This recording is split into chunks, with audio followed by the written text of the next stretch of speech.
Xin chào tất cả các bạn đến với kênh của mình. Và hôm nay mình sẽ giới thiệu tất cả slime của mình có và sẽ chơi cho các bạn xem nha.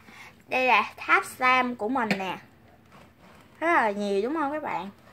Mình tổng cộng là có 16 em slime, mua và tự làm luôn. Bây giờ mình sẽ giới thiệu đầu tiên. Em này là em slime sữa nho, mình đã tự làm. Em này có một màu tím nho rất là đẹp và mùi rất là thơm mùi sữa. Mình sẽ chơi cho các bạn xem nha. Wow, nó rất là dẻo và rất là khuyết li. Tiếng bóng của em này rất là đã luôn mọi người. Em này còn có những em nail hình trái nho nữa nè các bạn. Đó. Dẻo, thơm và rất là khuyết li luôn.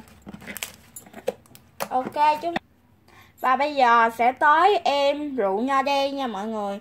Em này thì có một màu rượu nho làm từ nho đen nha mọi người. Em này hơi ít.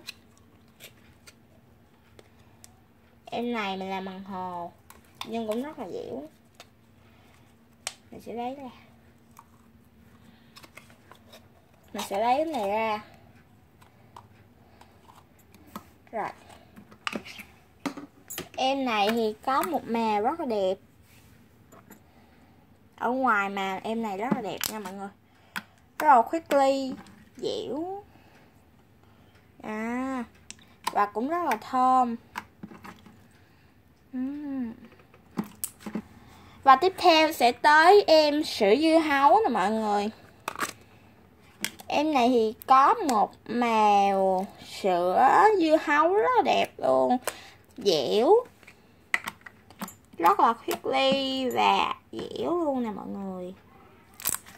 Đó. Mọi người, rất là đã luôn. Và thơm mà sữa dưa hấu nữa. Và tiếp theo nữa là em kem đo trái cây. Màu của em này rất là tươi luôn. Một màu đỏ dâu rất là đẹp luôn nè mọi người.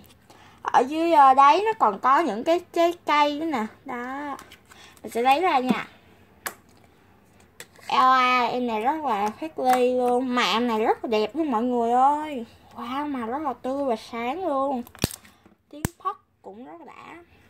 Có những em neo trái cây nè mọi người. Chanh, dâu, cam, kiwi, chuối. Cái màu rất là tươi trẻ, rất là đẹp. Em này là em cherry candy, là kẹo cherry đó mọi người.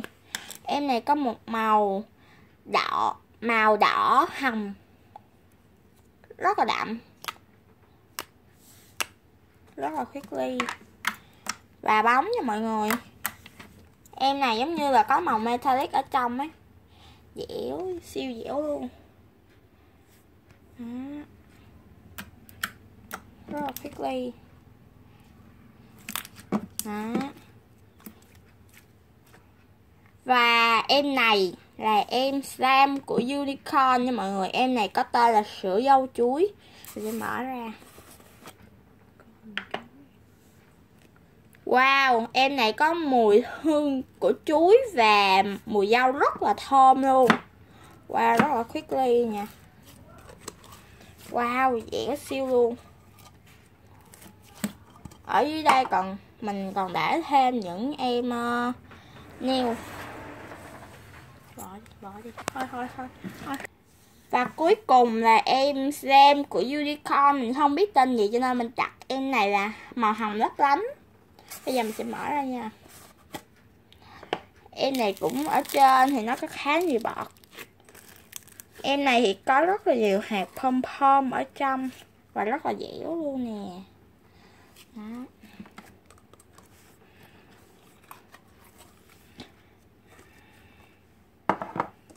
Em này có những hạt pom pom màu hồng đậm và màu hồng nhạt. là dẻo luôn, và rất là crispy.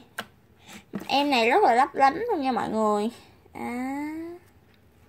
Siêu dẻo, rất là đẹp, màu hồng rất là tươi luôn.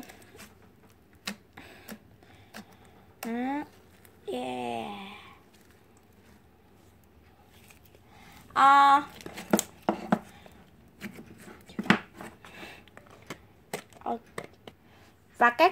Và các bạn ơi, video của mình đến đây là hết rồi. Cảm ơn các bạn đã xem hết video của mình nha. Tạm biệt các bạn.